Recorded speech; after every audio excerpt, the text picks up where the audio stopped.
Okay. Hi, I'm Lesley-Anne. And I'm Alexandra. Okay. We're seeking an internship at Trees in Belize for a few different reasons. For me, I have an interest in environmental and agriculture and biodiversity. So these are areas that I want to pursue in my future, as well as the fact that I've always wanted to go to Belize in Central America. Trees is a great environment to learn about all these things while being surrounded by leaders and researchers and students.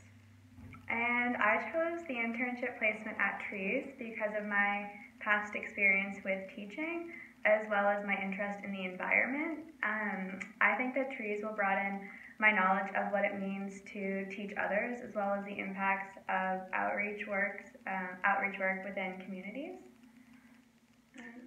How does participation in this internship program relate to your academic or professional development goals? Okay, so as my minor is environmental studies, I'm interested in sustainable agriculture and kind of pursuing that a little bit in my future. So I hope that this internship will give me hands-on skills and practical skills that I can use in my future in whatever environmental studies or field that I pursue. I think this internship aligns with my goal to enter the field of education after my undergraduate degree. So I believe this internship will provide me with practical skills and experience I can carry forward into my professional career. Awesome. Okay, so the next question is, have you ever spent time in isolated communal living situations with other students or colleagues? No, I have not had any experience before living in an isolated communal living situation. Okay, and a part of that question is, how did you handle differences in those situations? So I had said, yes, I have lived in those communal living situations, and I have had a few experiences on missionary bases. I lived with a Korean and a German girl, and it took a while to overcome a lot of our differences when it came to different sleep schedules and routines that would clash with one another. But it just took proper communication and sitting down, talking about our well-beings and how to get over our differences. And that's what it took to come to an agreement and an understanding of each other.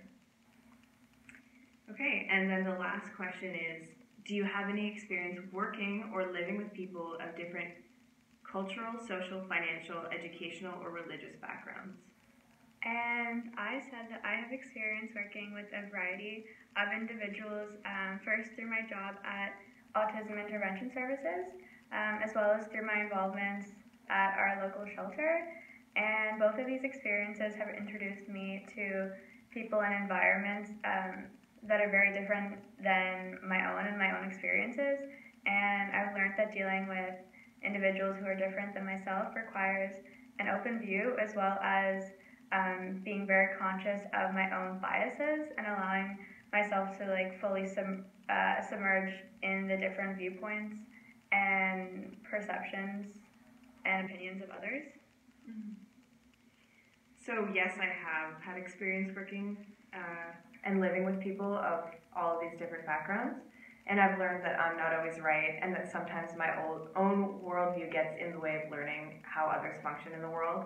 And I've learned to step back and learn from people around me and take advice from those who are knowledgeable.